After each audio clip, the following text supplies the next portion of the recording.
Bueno, buenos días a todos. ¿Cómo andan? Estaba esperando que ingresen después de que se los habilita, pero ya creo que estamos todos. Así que bueno, vamos a comenzar el día de hoy. Un poco en algo más cortoplacista, pero en línea con lo que veníamos hablando en las últimas charlas. Y obviamente con un énfasis en el tema electoral, que bueno, en la anterior charla habíamos hablado de que el mejor escenario era una victoria de Biden con un control republicano del Senado. Había muchos bancos que no coincidían con eso, pero después se le vio un poco lo mismo que estábamos viendo nosotros, que era asegurarse que no tenías incrementos impositivos fuertes y lo más probable es que con la pandemia y demás haya alguna nueva ronda de estímulos. Pero yo quería focalizar en dos o tres cosas que venimos hablando. La charla anterior también la caratulamos con algo de la suerte, ¿no? Y que tiene que ver con lo que estamos viendo desde mayo, en un mundo que cambia el sentido de muchas de las variables y parece coronar con la potencial, todavía no está confirmada, aunque en Estados Unidos lo confirman los medios.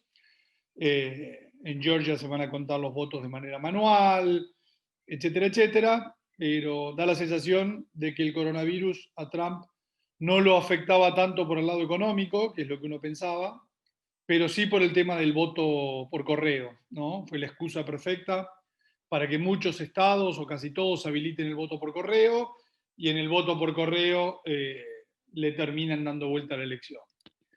En términos generales, esta filmina va a intentar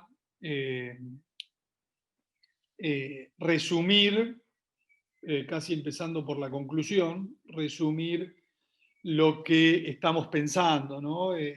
Veníamos en un mundo desde el 2018 a hoy, me quiero focalizar, ya hablamos de 1970, toda esa parte ya la tenemos más que elaborada en los últimos meses que venimos hablando, pero del 2018 a hoy, fundamentalmente tenemos un Trump con su guerra comercial y a partir de finales del 19, el famoso coronavirus, con impacto a partir de febrero, marzo, en las economías occidentales. Y decimos que esta combinación de Trump y el COVID,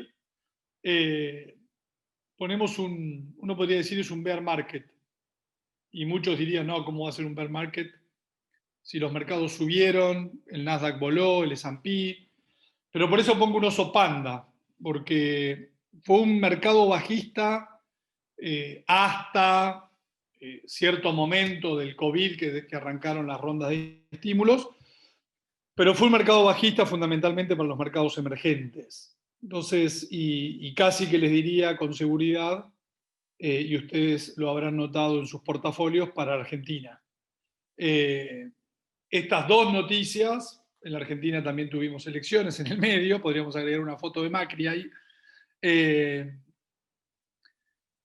fue un duro momento que arranca con la guerra comercial. Cambiamos, todavía no está confirmado, pero bueno, 95% de probabilidad, digamos. Cambiamos la figurita de Trump por Biden, cambiamos el COVID por la vacuna no llega mañana, con lo cual la segunda ola en Europa y Estados Unidos se va a sentir y es un tema de impacto en el muy corto plazo.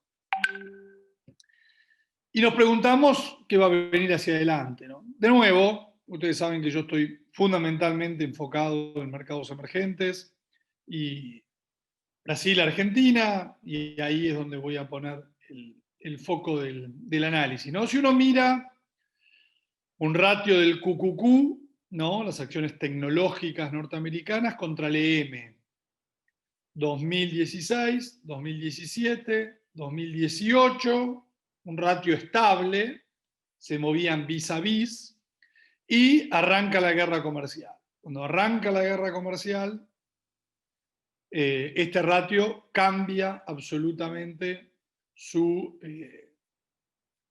relación y empieza a irse para arriba. Y cuando aparece el COVID, aún más, con la aceleración de la revolución tecnológica.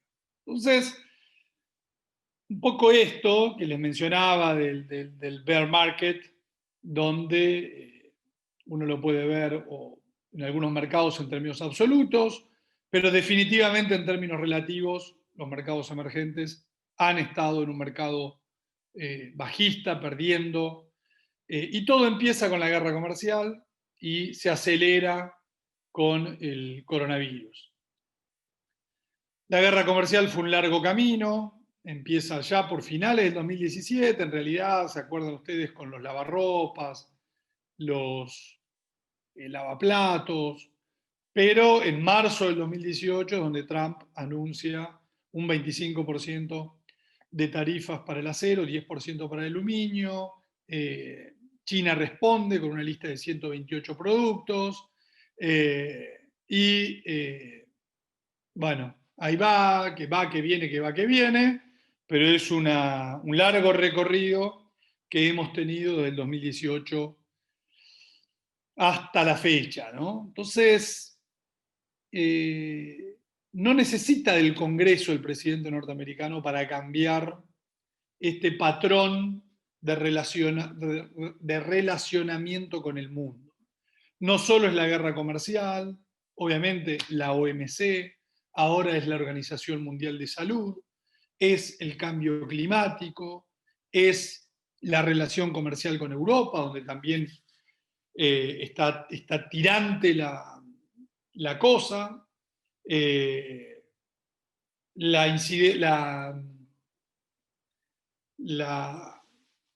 digamos, la relación geopolítica con Rusia, la relación geopolítica Hong Kong, Taiwán, China.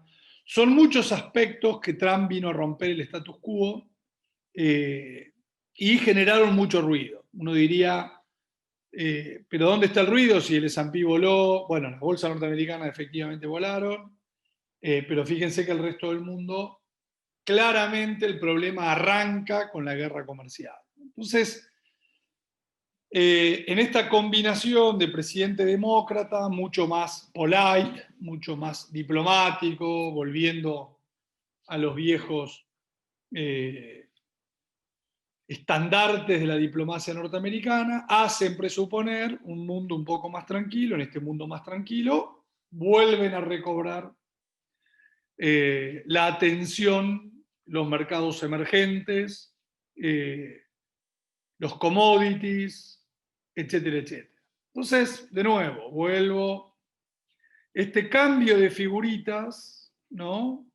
Tiene que ver con acá una relación donde, como suele suceder, el mundo se mueve todo junto, con la actividad, las ganancias, etcétera, etcétera, y hay un cambio de patrón. Ese cambio de patrón tiene nombre y apellido, es Trump, guerra comercial. Después tenemos, obviamente, el COVID, que también afecta fundamentalmente a las economías emergentes más débiles ante su delicada situación fiscal, financiera, no tienen monedas fuertes como China, Japón, Europa o Estados Unidos. Entonces, ahí aparecen dudas. Cuando uno mira, por ejemplo, el renminbi, que lo hemos ya analizado largamente, la moneda china explica, por ejemplo, uno se puede remontar al tequila. ¿Por qué se produce el tequila y la ronda de devaluaciones asiáticas en los 90? Bueno, hay que remontarse a la primera devaluación del renminbi que afecta la competitividad del resto. Pero acá, fíjense qué interesante, cómo vemos un renminbi a la baja a partir de la guerra comercial, ¿no? Y ya hemos hablado mucho de esto, no voy a repetir, de cómo nos afecta a nosotros puntualmente el renminbi. Acá vamos a repasar, ¿no? Acá marco el comienzo de la guerra comercial, ¿no? Cambia la tendencia del índice del dólar, y acá tenemos el índice de commodities. De nuevo, máximos, cambia la tendencia del índice de commodities, después viene el COVID, ¿no?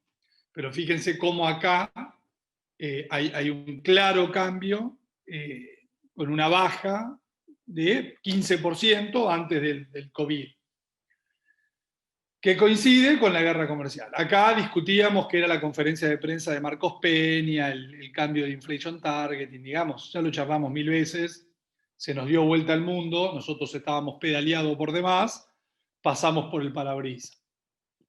La soja, ya toda esta parte ya la hemos discutido, qué pasó del 2013 en adelante, pero fíjense, en el 2018 recibimos una cachetadita final, ¿no? Una soja que baja de la zona de 400, 410, 420, baja $100, ¿no? Abruptamente, y se queda planchada ahí. Además, acá tuvimos sequía, con lo cual tuvimos el doble efecto.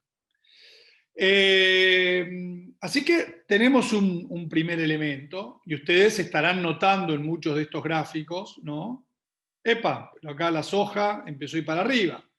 Se los vengo señalando desde hace rato, y con esto de, ojo, que nos puede cambiar la suerte. ¿Por qué? Porque el dólar a partir de mayo se empezaba a mover fuerte a la baja.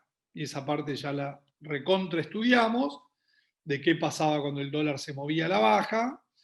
Y volvemos con este cambio a niveles de soja de $420, que no le resuelven los problemas a la Argentina. La verdad que para decir la Argentina no tiene más problemas, necesitaremos una soja de 500, pero con 420,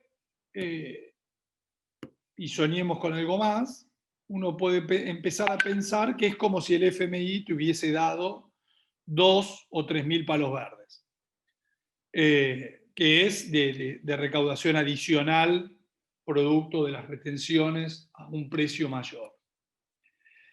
Fíjense de nuevo, el real brasileño venía muy bien, toda la historia de Brasil. De hecho, el Bovespa subió mucho a pesar de la guerra comercial y compensó en parte, y eso hizo que el EWZ no tuviera una tendencia bajista tan marcada desde el 2018. De hecho, tuvo una tendencia lateral. Pero fíjense el real, cómo de nuevo con la guerra comercial cambia la tendencia, empieza una devaluación. Con el COVID se precipita, ¿no? Se agudiza,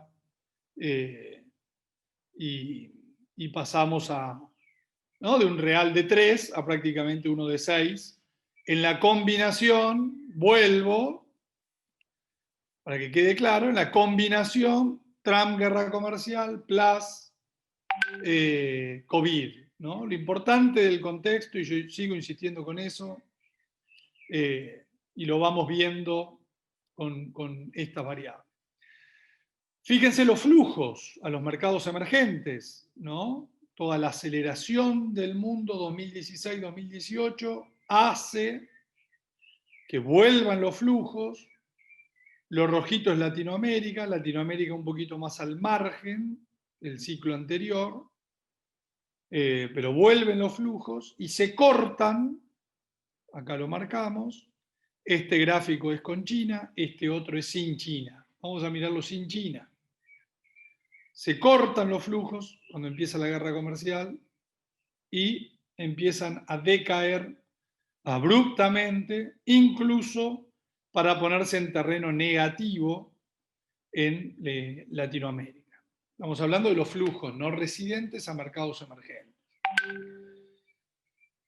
Empezamos a ver algunas señales, hoy lo poníamos en las claves. El lunes en Brasil entró en un día, entraron 4.500 millones de reales, era una cifra que no se veía desde el año 2007. Y rápidamente permitió revertir lo que era la salida en lo que iba del año de 80.000 millones de reales a 77.000 millones de reales. Es decir, que empezamos a ver en esta combinación de saco a Trump, pongo a Biden, y me importa por el tema de la guerra comercial, saco el coronavirus, pongo la vacuna, y veo un cambio en los flujos.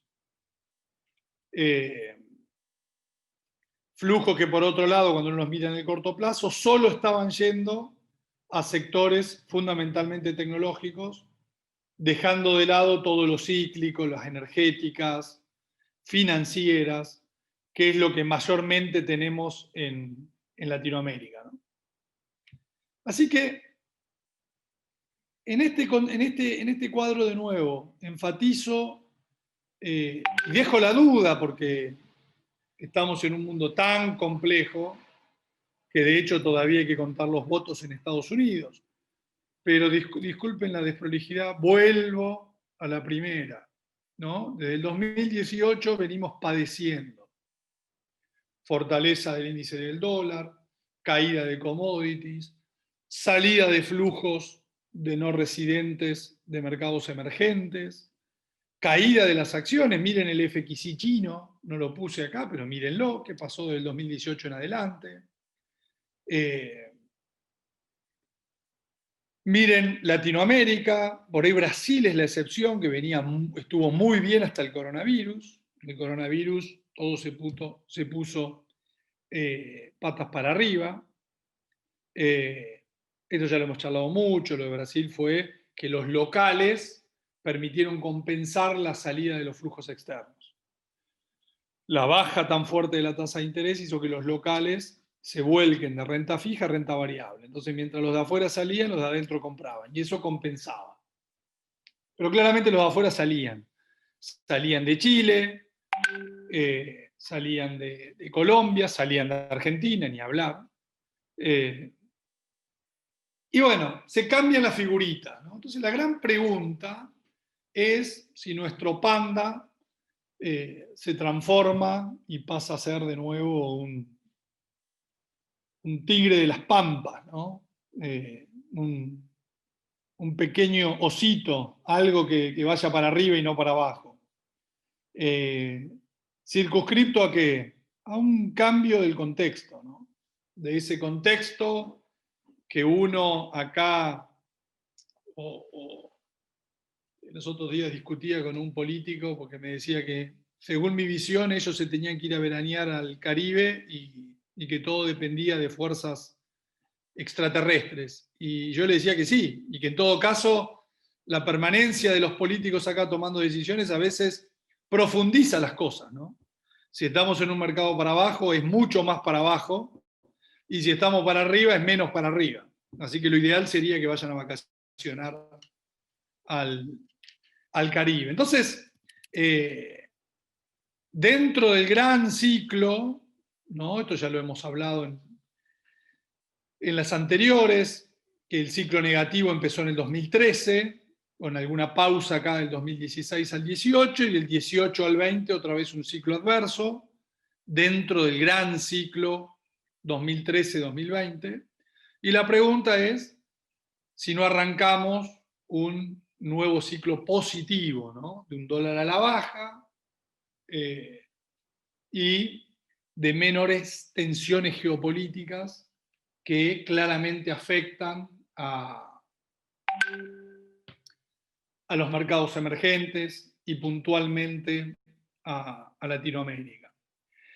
Dentro de esta lógica, primero vamos a derribar algunos mitos, algo de esto ya hablamos, pero hay un razonamiento lineal muy simple que es: ganó Biden, se viene la fiesta fiscal, con lo cual el dólar se va a destruir por eso. Eso es un mito porque es mentira. De hecho, fiscalmente, uno ve acá las áreas pintadas de azul, en los gobiernos demócratas mejora la cuenta fiscal norteamericana, ¿no? Y en los gobiernos republicanos la cuenta fiscal se deteriora muy fuerte.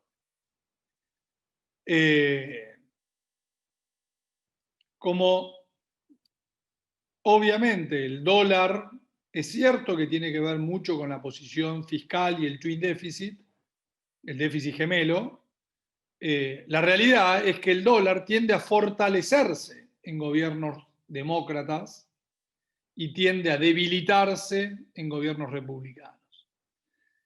La buena noticia es que en el primer mandato demócrata la tendencia sigue siendo débil del dólar, y eso muchas veces se debe a esto que decíamos en la charla anterior, de un Biden presidente con una Cámara de Senadores republicana, hace que no pasen nuevos impuestos.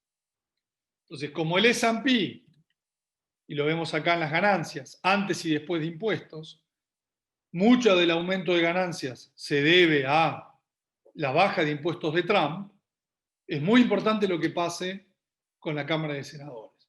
Da la sensación de que la retienen los republicanos, con lo cual, si bien tenemos vacuna, la segunda ola se va a sentir en Estados Unidos, así que van a tener que aplicar un nuevo paquete de estímulos.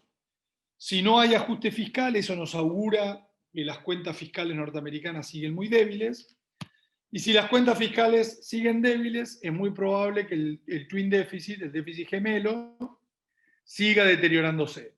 Entonces, como vemos, el dólar tiende a moverse con el twin deficit. Esta fue la gran década de Argentina, Brasil, de Latinoamérica, ¿no? Con un twin deficit en Estados Unidos muy, muy profundo, llegó a 12 puntos del PBI. Y bueno, después vino el cambio del contexto. Con lo cual uno debería pensar, acá no está, por ejemplo, proyectado este año, que este año ya la línea roja se destruyó, debería todo esto, o esta combinación, llevarnos a que los demócratas, digamos, no puedan aprobar aumentos de impuestos, tengan que seguir gastando plata, como lo vienen haciendo los republicanos, eso mantenga muy alto el déficit fiscal, se profundice o sea muy, muy elevado el twin deficit, y eso debilita el dólar. Con un dólar débil y un China fortalecido de todo este proceso, podríamos ver un ciclo que cambie. Y en ese ciclo que cambie, ahí viene la pregunta, ¿no? Nos cambia la suerte. Y uno ve, de nuevo, el 2017 a hoy, acá ponemos el DXY y en la línea naranjita Galicia. Entonces uno ve todo el rally del 2017, DXY, acá invertido el DXY, Galicia para arriba cuando baja el DXY, o sea, se devalúa el dólar, Galicia para abajo cuando el dólar se fortalece. Bueno, el dólar se vuelve a debilitar. Galicia acá abajo. Con esto no quiero decir que hay que comprar Galicia, lo que quiero mostrar, y por qué pongo un banco. Pongo un banco como fiel reflejo. Si uno pusiera los precios de los bonos acá, es lo mismo. Como fiel reflejo de lo que incide en países tan débiles como Argentina el contexto global. Y estamos jugados a la suerte, así se llamaba la charla anterior, ¿no? Jugados a la suerte. Y ahora nos cambia la suerte, porque parece que nos está cambiando. Todo lo que hablábamos hipotéticamente se está dando. El dólar sigue débil, algunos se me reían cuando yo decía, ojo, que la soja va a subir, y la niña, el niño, bueno, la soja vale 420. Entonces, esto es más parecido, debatíamos en su momento, al 2003 que al 2014, hablábamos de las 5Ds en su momento, depresión, devaluación, default, desorden financiero, desorden cambiario, desorden político. En el 2003 tuvimos 4 de las 5, pero el mercado prició las 5. El mercado prició una hiper. ¿Por qué no hubo una hiper? Recuerden, el dólar valía 4, los futuros 8 y las tasas estaban en 200% anual. ¿Qué pasó que el dólar terminó bajando a 3? Bueno, se dio vuelta el DXY, se dio vuelta la soja, empezó el central a acumular reservas.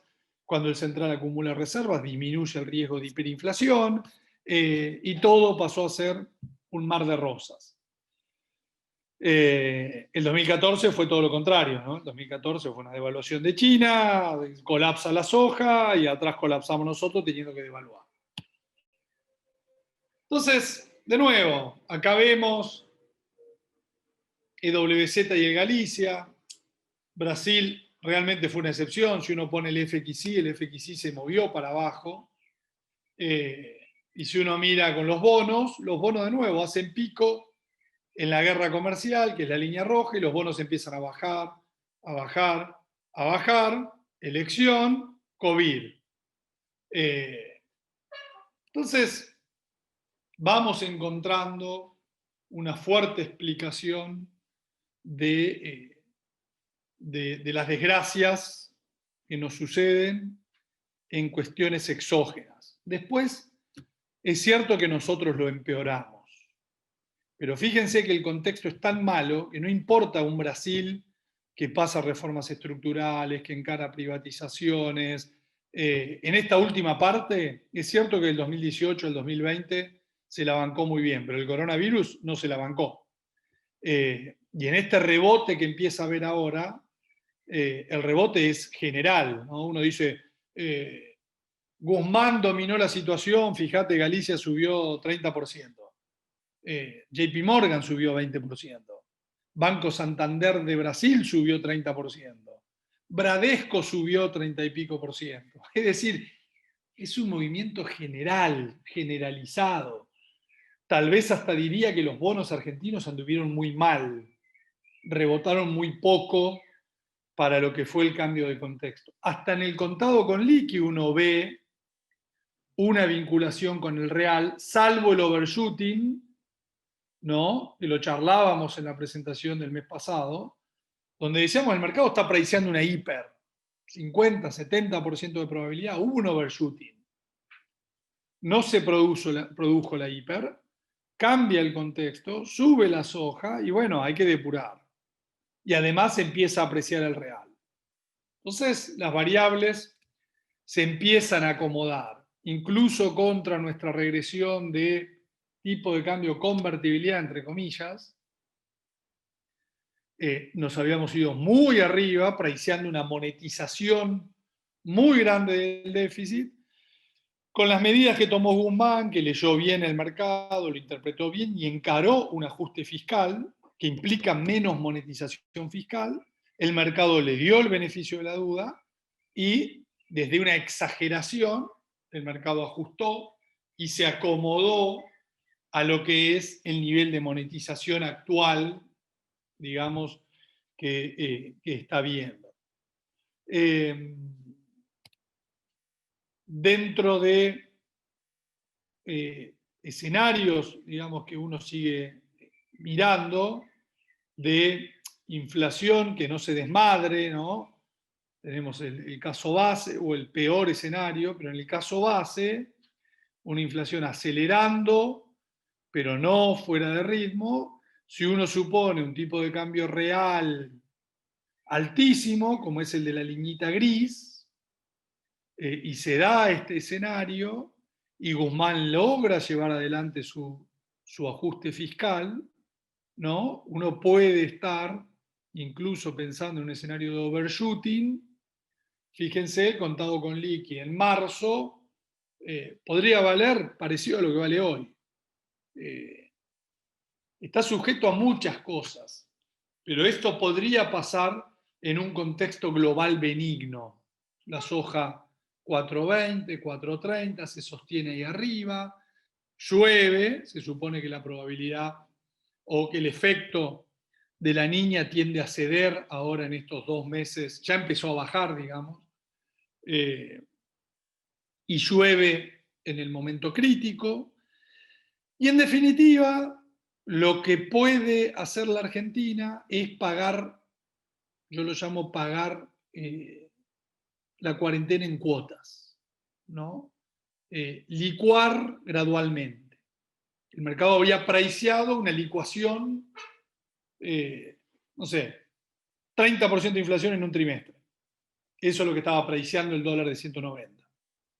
El mundo nos ayuda, cambian las figuritas, Trump por Biden, COVID por vacuna, ese riesgo recorta su probabilidad. Guzmán reacciona bien, y ahí yo le puedo dar mi view político del tema, porque la reacción es muy buena, más o menos se compromete a emitir 100.000 palos menos de acá a fin de año, y el año que viene, un punto menos del PBI de gasto, ¿no?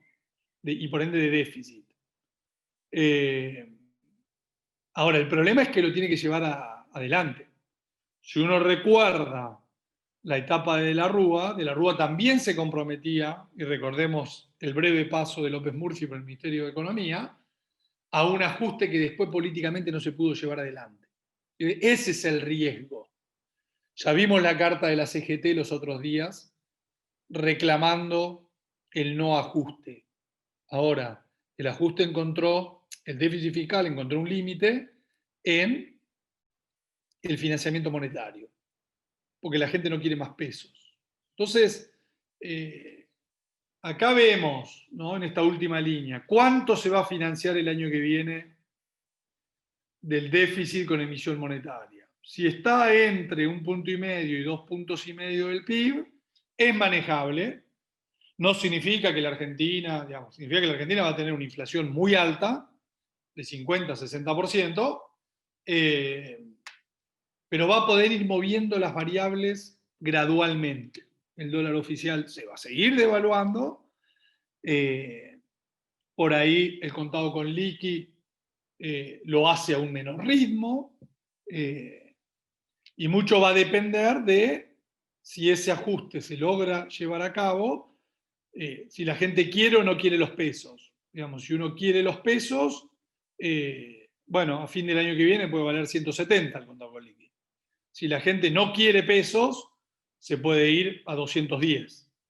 Pero fíjense, son escenarios que estamos hablando para fin del año que viene, no fin de este año. Así que imagínense la exageración o lo que estaba priceando un dólar de 180, 190. Estaba priceando un 70% de probabilidad de hiper, y una hiper te llevaba, o sea, son las últimas 2D que faltan, ¿no? Desorden inflacionario y desorden político. Entonces, cuando uno pone todo en la olla, el ajuste fiscal va a ser muy difícil de llevar adelante, con lo cual la probabilidad de que el gobierno logre tener un déficit, acá está 4,1 de déficit, o sea, ponemos menos que el 4,5 del gobierno, no los 3 puntos que se están dejando trascender. Esto sería un ajuste muy grande, una muy buena noticia. Este escenario optimista, básicamente nosotros no lo ponemos por lo que ajuste el gobierno, sino que lo ponemos por hasta dónde puede subir la soja. Digamos, si decimos, bueno, la soja se va a 4,50, 4,70, y las expo además a Brasil tiran, el superávit comercial aumenta mucho, se pueden acumular muchas más reservas, se recauda más por retenciones, y ahí es que se te da el escenario constructivo.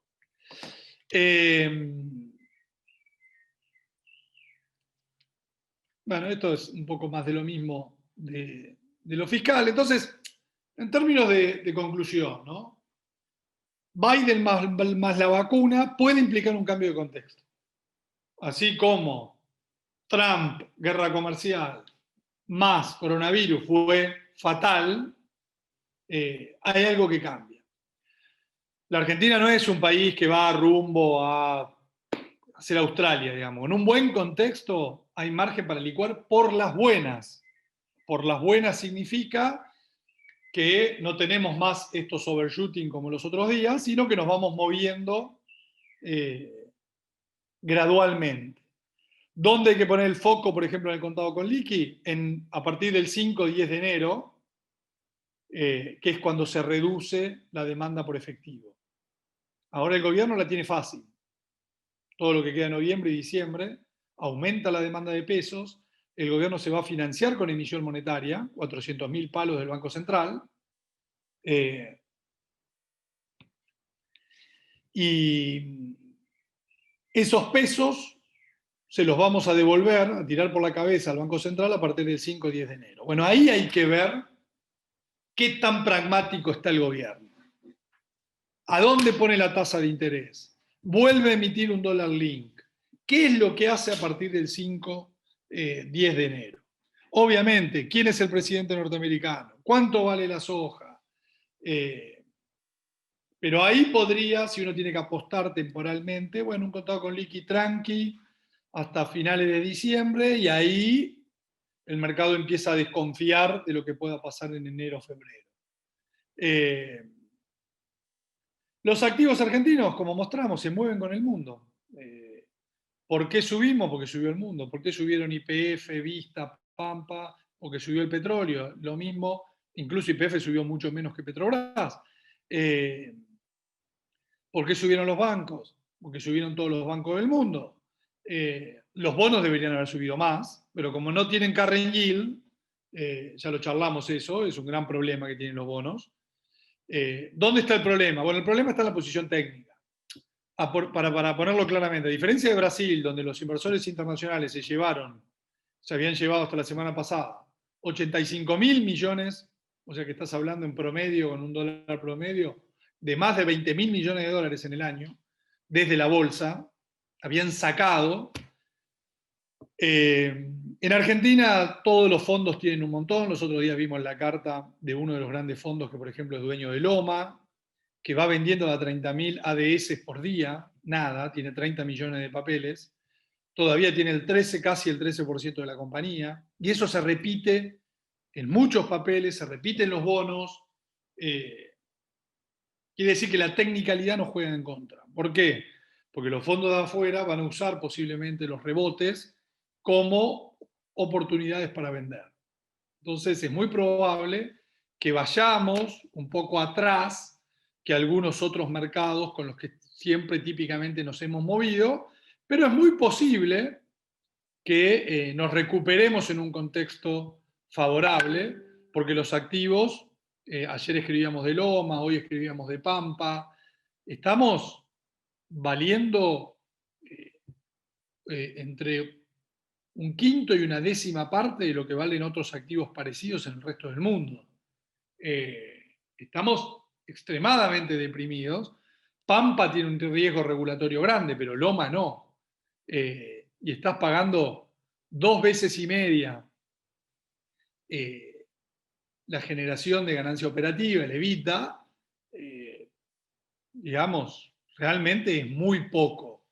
En Brasil también las cosas están regaladas y en otro contexto, pero acá eso te obliga a estar mirando ciertos activos.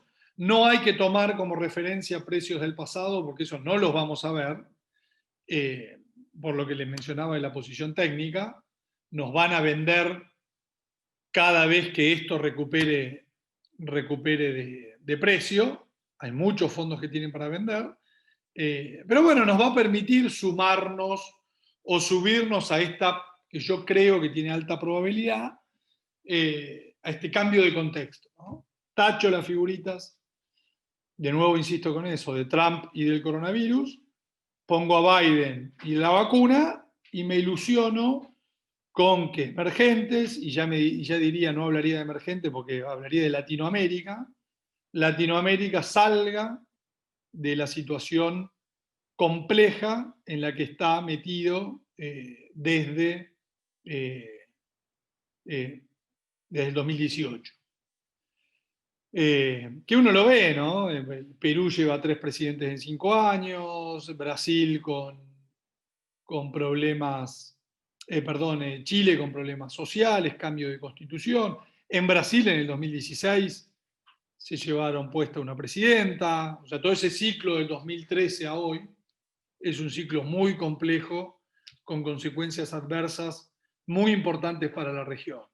Ese ciclo, con esto termino y abro espacio, vayan mandando ahí las preguntas, pero termino de nuevo con la primera filmina. Ese ciclo se profundizó por estas dos variables o cuestiones, la guerra comercial de Trump y el COVID. si cambiamos figuritas, bueno, es un signo de pregunta con algún sesgo a pensar que esto puede cambiar de tendencia. Y si esto cambia de tendencia y ya empezamos a ver los flujos, vuelvo al de los flujos, ¿no?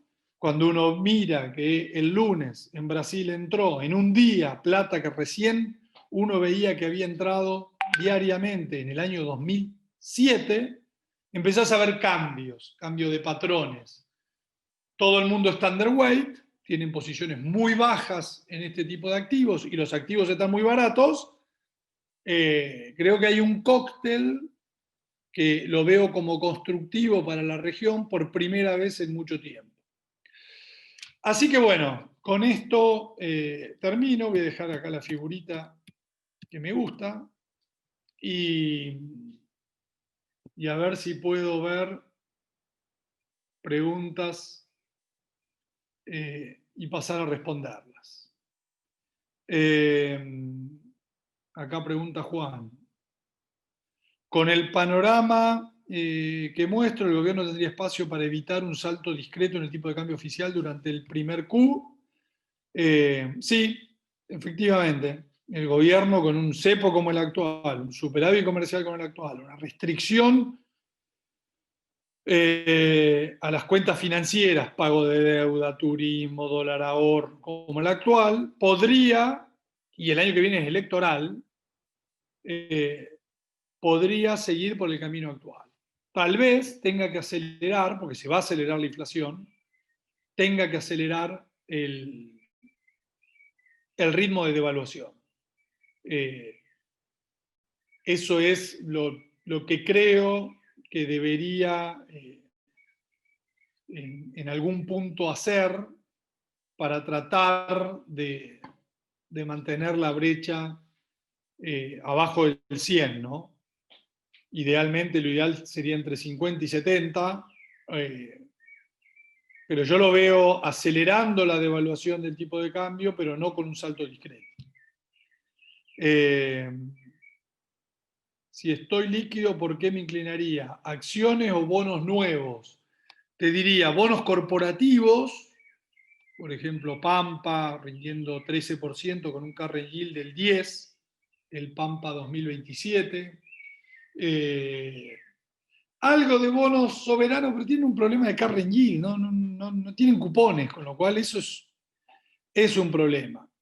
Y en acciones, la misma que vengo recomendando, a mí me gustan las acciones que vienen andando muy bien, con fuerte incidencia global, tipo Aluar, Ternium, y dentro del local, la que tiene menos riesgo regulatorio, tipo Loma, y dentro del riesgo regulatorio, las Pampa y Vista. Creo que ahí es donde que son las que ya mencioné, creo que en las últimas charlas, ¿no? Son las que a mí me dejan dormir relativamente tranquilo. Los bancos están muy baratos, pero tienen un alto riesgo regulatorio. Prefiero jugar bancos en Brasil o incluso en Perú. Santiago, en tu gráfico se ve claramente el cambio de tendencia con la guerra comercial, pero ¿cuál es la correa de transmisión económica? De hecho, el trade balance de Estados Unidos empeoró desde la guerra comercial. A ver, a emergentes les pegó mucho porque básicamente le pega a China. Latinoamérica le exporta a China, en donde China ve resentido el nivel, por ahí uno no lo veía en el corto plazo, ¿no? Pero uno veía sí la caída del nivel de inversiones corporativas, ¿no? Una incertidumbre muy importante, las inversiones empezaron a caer muy fuerte.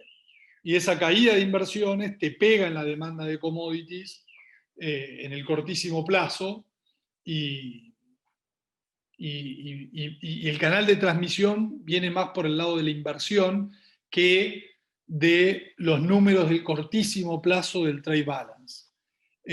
La caída de commodities te pega, obviamente, en el nivel de exportaciones, porque nosotros exportamos, así como nosotros exportamos soja, Brasil exporta iron ore y soja, Chile exporta cobre, Perú exporta oro, plata, Colombia exporta petróleo, bueno, todo eso bajó y eso hace que exportes menos, eso hace que empeoren tus números de balanza comercial, de cuenta corriente, de necesidad de financiamiento, y eso se retroalimenta. ¿Comprarías más cíclicas USA o emergentes? Creo que el foco está ahí, en cíclicas USA y emergentes. Hemos hablado de las Alcoa, las 3M, las DuPont, incluso algunos REITs o algunas empresas hasta del sector petrolero, utilities. Hay sectores muy olvidados, muy baratos, que creo que en un contexto más de este tipo pueden recuperar algo de valor. Ramiro pregunta si el dólar se seguirá devaluando a nivel global. Bueno, es la pregunta del millón. Hay que seguir el nivel del DXY, 92. Si corta 92, se va a 88. Yo creo que están dadas todas las condiciones para que eso se produzca. Veremos, hay que tener paciencia, no es un movimiento en línea recta, es un movimiento que va a llevar tiempo, estamos hablando de la principal moneda del mundo. Y para que el DXY se mueva, vos necesitas que se aprecie el euro. Europa tampoco es una panacea, pero creo que están dadas las condiciones para ver un dólar más débil.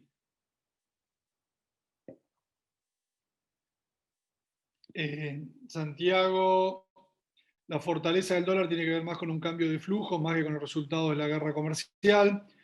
Es un combo, digamos, extremadamente complejo, pero claramente cuando Estados Unidos, por ejemplo, tiene menos déficit comercial, significa que importa menos.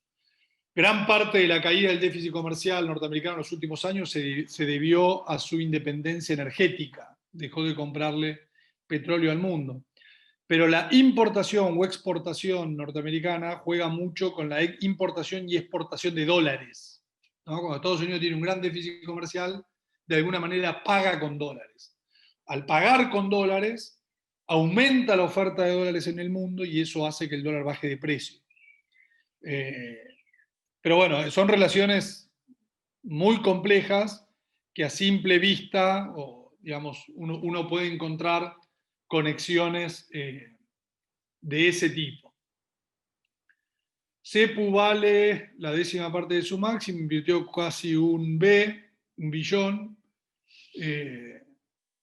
Sí, tiene altísimo riesgo regulatorio, ¿no? CEPU es todo riesgo regulatorio, de tarifas, del costo de compra de insumos y de los subsidios de CAMESA. Yo creo que el gobierno, para encajar el año que viene las cuentas fiscales, va a tener que subir las tarifas. Así que de ese lado puede haber alguna noticia positiva. La mala noticia, por ejemplo, es que uno ve un cambio de gabinete que implica más poder para Cristina. Entonces sabemos que la coalición de gobierno está ahí temblequeando, ¿no?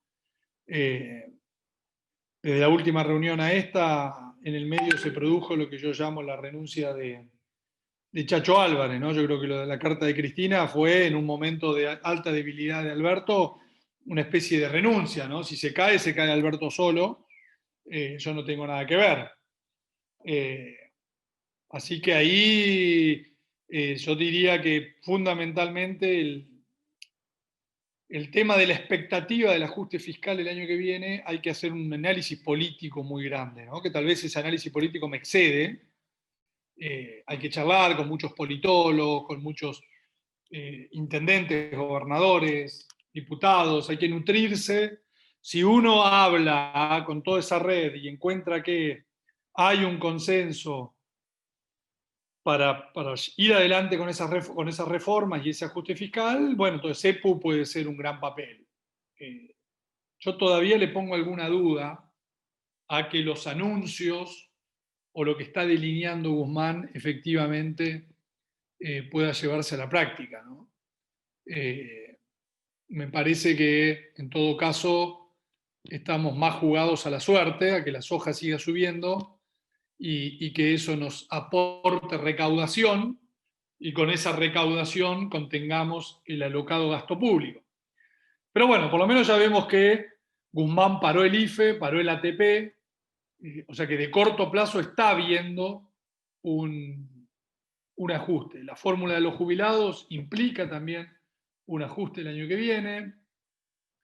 Pero bueno, hay que ver que se sostenga. Si ese ajuste fiscal, que también se va a ver en tarifas, debería repercutir positivamente en una CEPU, pero fíjate cómo tiene muchos más if, muchos más peros, que por ejemplo si uno hace un análisis con un loma negra. Es como mucho más sencillo y más simple. Bueno, acá agradecen por la presentación y bueno, estamos cumpliendo una horita, que era un poco el objetivo, no pasarnos. A veces nos pasamos y se hace medio largo, ya me lo han hecho saber, así que estamos en 59 minutos, estamos justos. Les mando un abrazo y nos encontramos el próximo mes. Gracias a todos por participar. Abrazo grande.